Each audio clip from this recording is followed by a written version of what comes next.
अब की बार भाजपा देश से बाहर है और जो ये नेता जिन्होंने देश को चंदे के नाम पर धंधा किया है, जिन्होंने देश की सार्वजनिक संपत्ति को निजीकरण के नाम पर बेचा है, जिन्होंने संवैधानिक चरित्र की हत्या करके पूंजीवादी चरित्र को बेचकर देश में एक लूट तंत्र को पैदा किया है, अडानी स्थान, अंबानी स्थान या पूंजी स्थान बनाकर देश को पाखंडी स्थान और धर्म की अफीम पैदा करके हमारे देश के युवाओं को और पवित्र भगवा की आड़ में जो नशेड़ी, गंजेड़ी और भंगेड़ियों को आज जो घूमते हैं और अधर्म को धर्म के नाम पर लोगों पर थोप कर उनकी मनस्थिति को विकृत करने का प्रयास किया है। इनको देश के सामने मुंह छुपाना पड़ रहा है। देश के सामने ये सामना करके किसी प्रेस कॉन्फ्रेंस को नहीं कर सकते। देश की बुनियादी समस्याओं के लिए किसी के सामने जा नहीं सकते।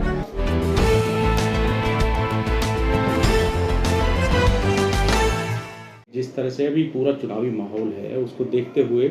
लगातार ये बात कही जा रही है भाजपा की तरफ से कि अब की बार 400 पार। अगर कुछ राज्यों का आंकलन करें, गुजरात, उत्तर प्रदेश, उत्तराखंड और मध्य प्रदेश, तो क्या उम्मीद लगती है कि यहाँ पर अब की बार सीटों में इजाफा हो पाएगा? बीजेपी यहाँ पर पिछली बार के मुकाबले अब की बार कुछ बेहतर रिजल्ट दे पाएगी भाजपा? देश में सत्तारूढ़ पार्टी की हालत बहुत ख़राब है। आम लोगों में, देशवासियों में या मतदाताओं में विश्वास बहाली के लिए मीडिया का प्रबंधन करके और सही स्थिति है जो देश की सामाजिक, आर्थिक, राजनीतिक या शैक्षणिक स्थिति की जो दुर्दशा है, अशिक्षा है, गरीबी है, भूखमरी है, बेरोजगारी है, और यहाँ तक कि जो वैक्सीन पे भी आया है कि किस तरह से चंदा लेकर और धंधा दिया गया, लोगों के जन स्वास्थ्य के लिए, देशवासियों के स्वास्थ्य से, जीवन से खिलवाड़ किया गया। इससे लोगों को ध्यान हटाने के लिए मीडिया के माध्यम से लोगों की सोच को विकृत करके या उसकी सोच में ये प्लांट करने की कोशिश की जा रही है कि 400 पार, और जबकि अब की बार ये देश से बाहर होने वाले हैं। तो क्या लगता है कहाँ से भरपाई होगी? आप कह रहे हैं कि नहीं, किन राज्यों से उम्मीद लग रही है जो 400 पार का दावा कर रही है भाजपा? किस उम्मीद के साथ इस तरह का जो है एक प्रोपेगेंडा मतलब फैलाया जा रहा है भाजपा के द्वारा? तानाशाही जो सरकारें होती हैं, जैसे पूंजीवादी सिस्टम होता है, पूंजी का कोई देश नहीं है, कोई भेष नहीं है, और पूंजीवाद धरती का वो शैतान है जो मुनाफे के लिए देश दुनिया के साधनों और संसाधनों को, मानवीय संसाधनों को निचोड़कर, जवानों की जवानी को चूस कर सस्ती और सर्वसुलभ मजदूरों की मंडी बनाकर देश में तानाशाही थोपना चाहते हैं। और ये उस चीज़ पर कामयाब होने के लिए ये भी देख रहे हैं कि स्थिति बहुत ख़राब है, और चुनाव के बाद सरकार बदलेगी तो बीजेपी के या सत्तारूढ़ पार्टी के जितने भी अपने आप को लीडर कहते हैं, जो कि लीडर नहीं है, धर्म की अफीम को पूरी तरह से देशवासियों पर प्लांट करने का प्रयास कर रहे हैं। तो धर्म और धार्मिक प्रतीकों की आड़ में आज भी चुनाव प्रचार की और वोट की अपील कर रहे हैं। इससे ज़्यादा दुर्दशा नहीं है कि बीजेपी के या सत्तारूढ़ पार्टी के जो लीडर हैं उनको जनता के गंभीर आक्रोश का सामना करना पड़ रहा है, चुनावों में जा नहीं पा रहे हैं। एक उनके साथ जब जनता या देश का आम मतदाता सवाल करता है तो वो चुप हो जाते हैं, जैसे उन्हें कुछ आता ही नहीं है, कि जितनी चाबी उनमें भर दी गई है उससे ज़्यादा वो बोल नहीं पाते हैं, देश के बुनियादी मुद्दों पर बात नहीं कर पाते। जैसे सत्तारूढ़ पार्टी के किसी भी लीडर में या जनप्रतिनिधि जो आवेदन किए हैं, जो प्रत्याशी चुनाव लड़ रहे हैं, जैसे उनमें संवैधानिक चरित्र ही नहीं है, मानवीय चरित्र ही नहीं है, सिर्फ घुमा फिराकर धर्म और जाति की नफरत का जो एजेंडा है, जो राजनीतिक सौदागर बन गए हैं, धार्मिक नफरत को पैदा कर और देश में एक तरह से विभाजनकारी शक्तियों को आपस में डिवाइड एंड रूल की पॉलिसी को अपनाकर अपना राजनीतिक हित साधने का प्रयास कर रहे हैं। 2 चरणों का चुनाव पूरे भारत में संपन्न हो चुका है। ऐसे में अगर हम पश्चिमी उत्तर प्रदेश की कुछ सीटों की बात करें, जहां पर 2 चरणों के चुनाव में जिन सीटों पर चुनाव हो चुका है, आपने उन सीटों पर बारीक नज़र रखी, पूरा एनालिसिस वहां का लिया, क्या लगता है कितनी सीटें अभी तक वहां जो है बीजेपी जीत रही है या फिर अन्य पार्टी जीत रही है? विपक्ष का मजबूत है, सत्तारूढ़ पार्टी की स्थिति बहुत बुरी है। सत्तारूढ़ पार्टी का कार्यकर्ता भी और जो अपने आप को पदाधिकारी कहते थे वो भी जनता के बीच में जाकर अपने आप को खड़ा नहीं कर पा रहा है। जनता से या मतदाताओं से या देश के जो संवैधानिक चरित्र के लोग हैं, जब उनसे वो सवाल करते हैं, बीजेपी के जो लीडर हैं या कार्यकर्ताओं से जब उनके परिवार के लोग भी सवाल करते हैं कि सरकार को चुना था,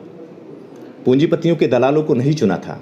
चंदा देकर धंधा करने वालों को नहीं चुना था, हमारे लिए शिक्षा, चिकित्सा, स्वास्थ्य सुविधाएं नहीं रहेंगी, तो हम क्यों पढ़ रहे हैं? हम आज 10,000 20,000 रुपये की मंथली फीस देते हैं, 5-5 हज़ार रुपये की फीस देते हैं, तो क्या करेंगे? मंदिर में जाके क्या घंटा बजाएंगे? लेकिन जो 5 किलो अनाज और ये जो राशन जो मिल रहा है, वो सब क्या है? फिर सरकार तो उसका दावा कर रही है कि हम फ्री राशन दे रहे हैं और आगे 5 साल तक फ्री देंगे एक आम जन को। साम्राज्यवादी ताकतें जब पूंजीवाद का खेल खेलते हैं और कमीशनखोरी और घूसखोरी करते हैं, तो वो आम आदमी को जब रोजगार और शिक्षा, चिकित्सा, स्वास्थ्य सुविधाएं नहीं दे पाते, तो उन्हें भिखारी स्टेट बनाकर, हंगर स्टेट की स्थिति है भारत की विश्व में,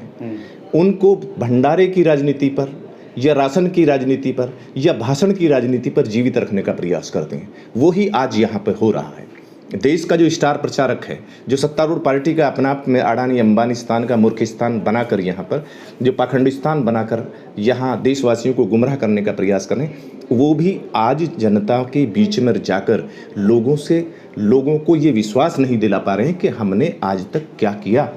आज वही सड़कों में गड्ढे हैं, प्रदूषण का बुरा हाल है, नदियाँ जो जीवनदायिनी थी वो आज के नाम जानलेवा हो गई हैं। उनमें प्रदूषण का स्तर ये है कि वहाँ पर जीव पनप नहीं रहे हैं, जीवन वहाँ दम तोड़ रहा है। और शिक्षा, चिकित्सा, स्वास्थ्य सुविधाओं के अभाव में आज देश में अज्ञानता की ये हालत है कि आज देश के प्रधानमंत्री जो कभी वैक्सीन की बात करते थे कि वैक्सीन लगेगी और वैक्सीन पर अपना फ़ोटो चिपकाते थे, आज मुँह छुपाते हुए फिर रहे हैं। आज वैक्सीन के जो प्रमाण पत्र दिए जाते थे, जिन पर प्रधानमंत्री का फ़ोटो होता था, आज उसे छुपा कर भाग रहे हैं। जो पहले कहते थे कि वैक्सीन नहीं तो कहीं पे यात्रा नहीं, कहीं किसी विभाग में नहीं जा सकते, कहीं कुछ नहीं कर सकते, आज वो अपने आप को मुंह छुपा रहे हैं, देश के सामने झूठ बोल रहे हैं कि हमने ऐसी कोई बात नहीं कही थी। दावे तो कई किए जाते थे कि बुनियादी योजनाएं जो हैं वो आम जन तक पहुंचाई गई हैं और खासकर इसका श्रेय जो है वो प्रधानमंत्री से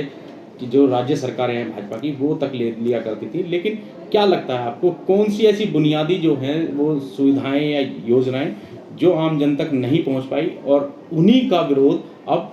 भाजपा को झेलना पड़ रहा है इस चुनाव में? देश में पिछले 9-10 साल से ना तो कोई प्रधानमंत्री है, ना ही कोई मुख्यमंत्री है। हाँ, बीजेपी का या अडानी अंबानी का या पूंजीपतियों का प्रधानमंत्री या मुख्यमंत्री जरूर है, जिसने जहां देश के आम आदमी जो शिक्षा के लिए विद्यार्थी लड़ रहे हैं कि हमें सस्ता सर्वसुलभ समान शिक्षा चाहिए, अच्छा समान सिलेबस चाहिए, सस्ती किताबें चाहिए, रोजगार चाहिए, हमें स्वास्थ्य सुविधाएं चाहिए, प्रदूषण मुक्त जीवन चाहिए, गड्ढा मुक्त सड़कें चाहिए, इस पर कोई सवाल नहीं कर रहा।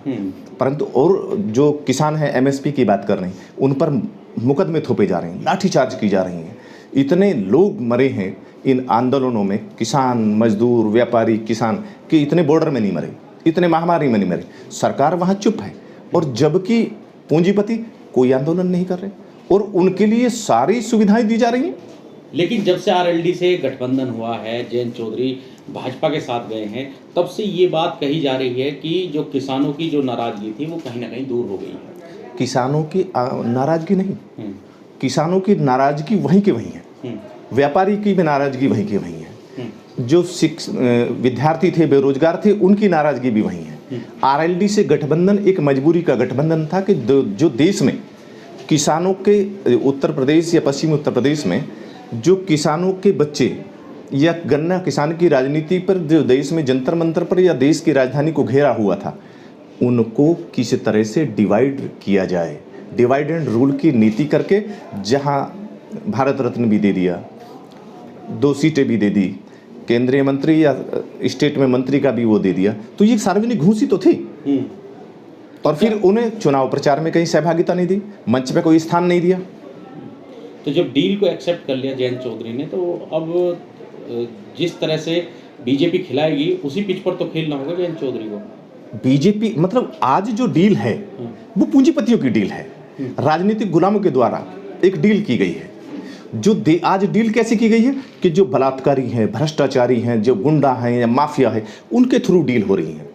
जो जितना भी बड़ा गुंडा या जितना बड़ा अपराधी या बलात्कारी जिसको के नाम है ईडी और सीबीआई कल तक पीछा करती है, बीजेपी में आते ही वो के नाम है पाक साफ हो जाता है। और वहाँ उनसे डील है कि लोगों में किस तरह से टेरराइज किया जाए, किस तरह से हताश और निराश करके जनमत को लूटा जाए। एक आखिरी सवाल, क्या आपको लगता है कि अब की बार पूर्ण बहुमत की सरकार भाजपा बना पाएगी? अब की बार भाजपा देश से बाहर है, और जो ये नेता जिन्होंने देश को चंदे के नाम पर धंधा किया है, जिन्होंने देश की सार्वजनिक संपत्ति को निजीकरण के नाम पर बेचा है, जिन्होंने संवैधानिक चरित्र की हत्या करके पूंजीवादी चरित्र को बेचकर देश में एक लूट तंत्र को पैदा किया है, अडानी स्थान, अंबानी स्थान या पूंजी स्थान बनाकर देश को पाखंडी स्थान और धर्म की अफीम पैदा करके हमारे देश के युवाओं को और भगवा, पवित्र भगवा की आड़ में जो नशेड़ी, गंजेड़ी और भंगेड़ियों को आज जो घूमते हैं और अधर्म को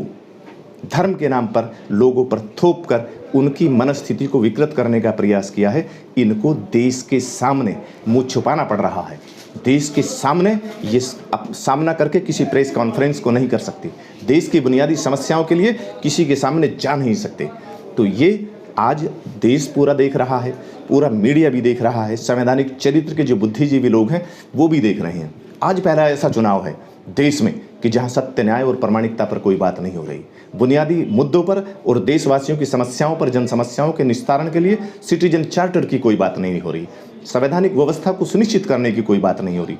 केवल चंदे के धंधे पर बात हो रही है, राजनीति के धंधे पर बात हो रही है, धर्म को आधार बनाकर सांप्रदायिक विभाजन करके देश को खंडित और विखंडित करके साम दाम दंड भेद छल कपट मर्म विभेद कर राजनीतिक सत्ता हथियाने की बात हो रही है, और लोकतंत्र की हत्या करके किस तरह से पूंजी तंत्र को स्थापित किया जाए और पूंजीपतियों का राजनीतिक गुलाम बनाकर देश